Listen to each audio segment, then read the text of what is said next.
Hello, good evening. How are you? Are you ready for the next chapter, chapter 2 of The Secret Garden by Frances Hodgson Burnett? Tonight you need to get yourself a nice warm drink tonight, then cozy up, okay? Maybe a blanket over your feet tonight. That's what you've got to go for. Anyway, get yourself comfy. Here comes chapter 2. Chapter 2. Mistress Mary Quite Contrary. Mary had liked to look at her mother from a distance, and she had thought her very pretty, but as she knew very little of her, she could scarcely have been expected to love her or to miss her very much when she was gone. She did not miss her at all, in fact, and as she was a self-absorbed child, she gave her entire thought to herself, as she'd always done. If she'd been older, she would no doubt have been very anxious at being left alone in the world. But she was very young, and as she had always been taken care of, she supposed she would be. What she thought was that she would like to know if she was going to be going to nice people who would be polite to her and give her her own way, as her ayah and the other servants had done. She knew that she was not going to stay at the English clergyman's house where she was taken at first. She did not want to stay there. The English clergyman was poor, and he had 5 children, all nearly the same age, and they wore shabby clothes and were always quarrelling and snatching toys from each other. Mary hated their untidy bungalow and was so disagreeable to them that after the first day or two nobody would play with her. By the second day, they'd given her a nickname which made her furious. It was Basil who thought of it first. Basil was a little boy with impudent blue eyes and a turned-up nose, and Mary hated him. She was playing by herself under a tree, just as she'd been playing the day the cholera broke out. She was making heaps of earth and paths for a garden, and Basil came and stood near to watch her. Presently, he got rather interested and made a suggestion. "Well, why don't you put a heap of stones there and pretend it is a rockery?" he said. "There, in the middle." And he leaned over her to point. "Go away," said Mary. "I don't want boys. Go away."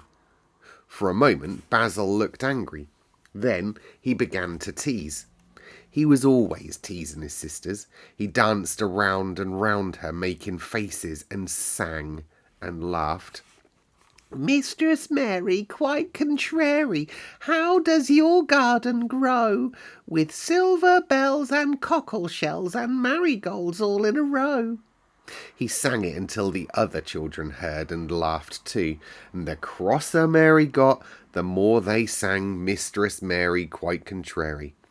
And after that, as long as she stayed with them, they called her Mistress Mary Quite Contrary when they spoke of her to each other, and often when they spoke to her. "You are going to be sent home," Basil said to her, "at the end of this week, and we are all glad."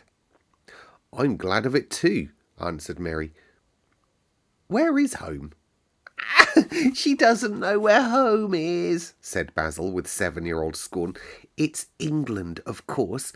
Our grandmamma lives there, and our sister Mabel was sent to her last year. You are not going to your grandmamma. You have none. You are going to go to your uncle. His name is Mr. Archibald Craven." "I don't know anything about him," snapped Mary. "I know you don't," Basil answered. "You don't know anything, because girls never do. I heard father and mother talking about him. He lives in a great big desolate old house in the country, and no one goes near him. He's so cross he won't let them, and they wouldn't come if he would let them anyway. He's a hunchback, and he's horrid." "I don't believe you," said Mary, and she turned her back and stuck her fingers in her ears because she would not listen to Basil any more.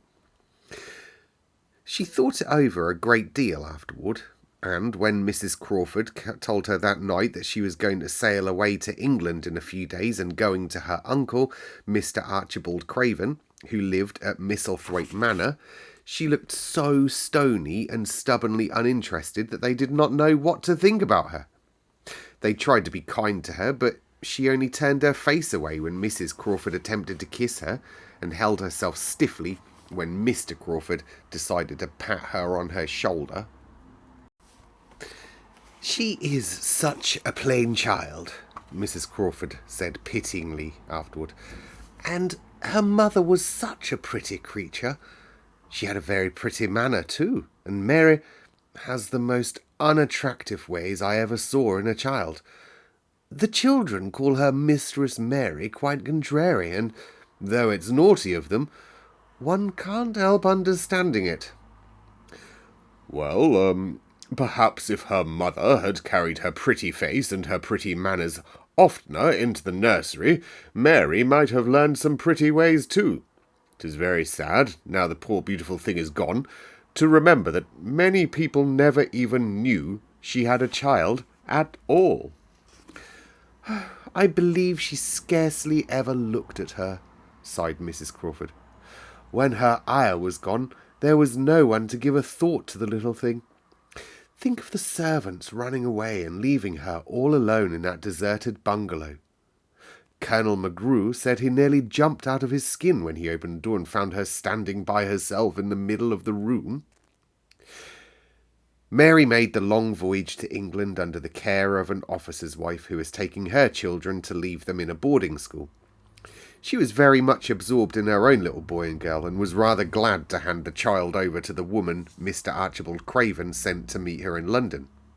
This woman was his housekeeper at Misselthwaite Manor. Her name was Mrs. Medlock. She was a stout woman with very red cheeks and sharp black eyes. She wore a very purple dress, a black silk mantle with jet fringes on it, and a black bonnet with purple velvet flowers which stuck up and trembled when she moved her head. Mary did not like her at all, but as she very seldom liked people, there was nothing remarkable in that whatsoever. Besides which, it was very evident Mrs. Medlock did not think much of her either. "My word!" Where did that one come from? "My word! She's..." I can't do that one for Mrs. Medlock. Okay. "My word! She's a plain little piece of goods," she said. "And we'd heard that her mother was a beauty. She hasn't handed much of it down, has she, ma'am?" "Perhaps she will improve as she grows older," the officer's wife said good-naturedly. "If she were not so sallow and had a nicer expression. Her features, they are rather good. Children alter so much." "She'll have to alter a good deal," answered Mrs. Medlock. "Ain't nothing likely to improve children at Misselthwaite, if you ask me." They thought Mary was not listening because she was standing a little apart from them at the window of the private hotel they'd gone to. She was watching the passing buses and cabs and people, but she heard quite well and was made very curious about her uncle and the place he lived in. What sort of place was it? What would he be like? What was a hunchback? She'd never seen a hunchback. Perhaps there weren't any in India. Since she'd been living in other people's houses and had no ayah, she began to feel lonely and think strange thoughts which were new to her. She had begun to wonder why she'd never seemed to belong to anyone, even when her father and mother had been alive. Other children seemed to belong to their fathers and mothers, but she'd never seemed to really be anyone's little girl. She had had servants and food and clothes, but no one had taken any notice of her. She did not know that this was because she was a disagreeable child. But then, of course, she did not know she was disagreeable. She often thought that other people were disagreeable, but she did not know that it was so herself. She thought Mrs. Medlock was the most disagreeable person she had ever seen, with her common, highly coloured face and her common, fine bonnet. When the next day they set out on their journey to Yorkshire, she walked through the station to the railway carriage with her head up and trying to keep as far away from her as she could, because she did not want to seem to belong to her. It would have made her very angry to think people imagined she was her little girl. But Mrs. Medlock was not in the least disturbed by her and her thoughts. She was the kind of woman who would stand no nonsense from young ones. At least, that is what she would have said if she'd been asked.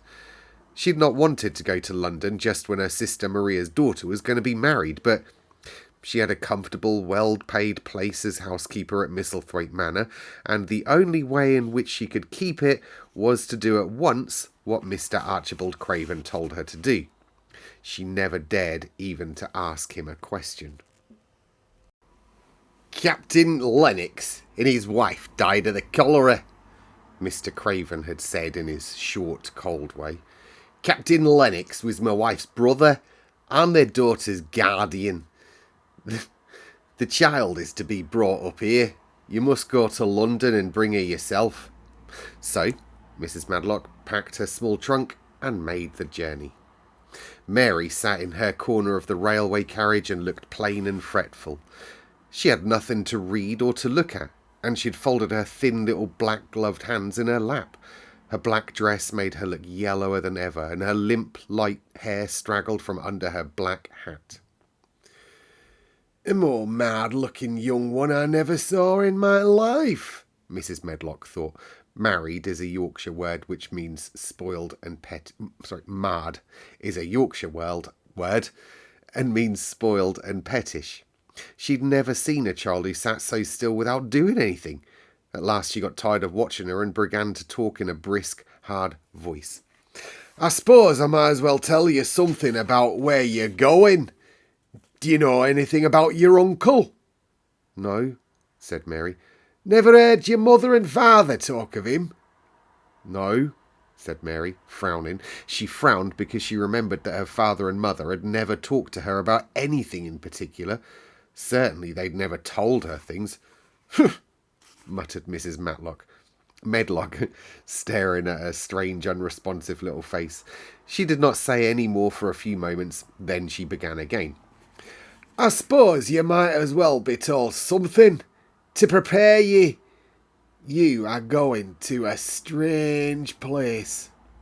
Mary said nothing at all, and Mrs. Medlock looked rather discomfited by her apparent indifference, but, after taking a breath, she went on again.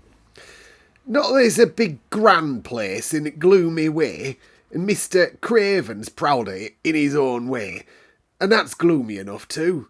The house is 600 years old, it's on Edgett Moor, there's 100 rooms, though most of them is shut up and locked. There's pictures and fine old furniture and things that's been there for ages. There's a big park around it and gardens and trees and branches trailing to the ground. Some of them," she paused and took another breath, "but there's nothing else," she said, and she ended suddenly. Mary had begun to listen in spite of herself. It all sounded so unlike India, and anything new rather attracted her, but she did not intend to look as if she were interested. That was one of her unhappy, disagreeable ways. So she sat still. "Well," said Mrs. Medlock, "what do you think of it?" "Nothing," she answered. "I know nothing about such places." That made Mrs. Medlock laugh, a short sort of laugh.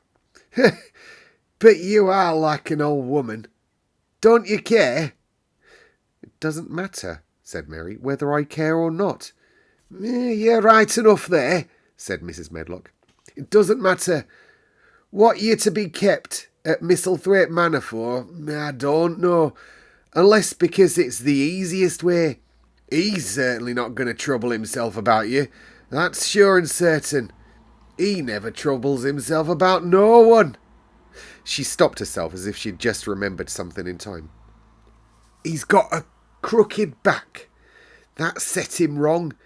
He were a sour young man, and got no good of all of his money and big place till he were married." Mary's eyes turned toward her, in spite of her intention not to seem to care, that was. She'd never thought of the hunchbacks being married. She was a trifle surprised. Mrs. Medlock saw this, and she was a very talkative woman. She continued with more interest. This was one way of passing some time at any rate. "Oh, she were a sweet pretty thing. He'd have walked the world over to get her a blade of grass she wanted. Nobody thought she'd marry him, but she did. And people said she married him for his money, but she didn't. She didn't, positively. When she died..." Mary gave a little involuntary jump.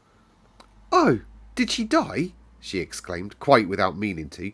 She'd just remembered a French fairy story she'd once read called Riquet à la Houppe. It had been about a poor hunchback and a beautiful princess, and it made her suddenly sorry for Mr. Archibald Craven. "Aye, she died," Mrs. Medlock answered. "And it made him queerer than ever. He cares about nobody. He won't see people.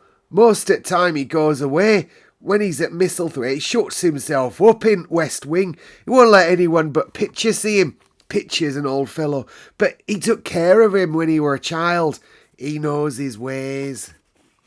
It sounded like something in a book, and it did not make Mary feel cheerful. A house with 100 rooms, nearly all shut up with their doors locked, a house on the edge of a moor, whatever a moor was, sounded dreary. A man with a crooked back who shut himself up. She stared out of the window with her lips pinched together, and it seemed quite natural that the rain should have begun to pour down in grey slanting lines and splash and stream down in the window panes. If the pretty wife had been alive, she might have made things cheerful by being something like her own mother and running in and out and going to parties, as she had done in frocks full of lace. But she was not there anymore. "You needn't expect to see him, because 10 to 1 you won't. And you mustn't expect that there'll be people to talk to you. You'll have to play about and look about yourself. You'll be told what rooms you can go into and what rooms you're to keep out of. There's gardens enough, but when you're in the house, don't go wandering and poking about. Mr. Craven will not have it." "I shall not want to go poking about," said sour little Mary, and just as suddenly as she'd begun to be rather sorry for Mr. Archibald Craven, she began to cease to be sorry and to think he was unpleasant enough to deserve all that had happened to him. And she turned her face toward the streaming panes of the window of the railway carriage and gazed out at the grey rainstorm, which looked as if it would go on for ever and ever. She watched it so long and steadily that the greyness grew heavier and heavier before her eyes, and she fell asleep. There you go. That was chapter 2. So last night I asked some questions, didn't I? In all honesty, I can't remember what the question was, but I saw that some people had commented on here. Let's have a little look. I think it started off with Terry. Let's have a little look here, shall we? Here's Terry. Let's see what she says. "I think that Mary was neglected by her parents from the time she was born. On top of being a sickly child with no one to teach her kindness, love, or generally how to behave, she did the best she could. Yeah, I feel badly for her because everyone deserves love and she wasn't given any." This is what Melanie said. Agreed. And she's had 9 years to practice being a spoiled little kid too. Neglected and spoiled. What a formula for tragedy. Here's Truce. "I can't even call her spoiled, only neglected. She did what any child would do to get her needs met, and nobody taught her a kinder way. No amount of money or service is helpful if you haven't got love." There you go. Do you agree with those 3 points of view? They're different, I suppose. Different yet the same, aren't they? So, tonight, this is what I would like you to comment below with. This is my discussion point. We're only 2 chapters in. In the first one, we met Mary and we kind of found out about the tragedy that happened to her in India, although to us it was a big deal, but not to Mary, because it didn't really seem any different to her, because she's used to being left on her own, wasn't she? Now we're on a train going from London toward Yorkshire with Mrs. Medlock. Yeah, Mrs. Medlock. Mrs. Medlock, that's the one. Have you already, in just 2 chapters, have you noticed any glimmers of change in Mary? Or is she still the same Mary when you met her? There's no right answer here. There's not this is the right one. There isn't. This is you as the reader, as the listener. Have you noticed any changes yet in Mary? Let me know. Or, failing that, underneath, if you don't want to discuss that, you can just talk about your day. I know that Gorilla put on there something last night, didn't you, Gorilla, about your day? I got my 6-pack, lawn chair and ratchet straps for the derecho. I don't know what that word is. They're supposed to hit tonight. I did see I think it was a big storm, wasn't it, Gorilla? And I did see Gorilla picking up some leaves earlier on, making a noise as he did so. So yeah, if you don't want to join in a discussion, tell me about your day. Stick it all underneath the video, won't you? All right, okay. I'll see you all tomorrow for Chapter 3. Let's have a sneak peek what Chapter 3 is called, shall we? Chapter 3 is called Across the Moor. Have you ever been to a moor before? I have. I do love a good moor. Anyway, there we go. We'll talk more about moors tomorrow.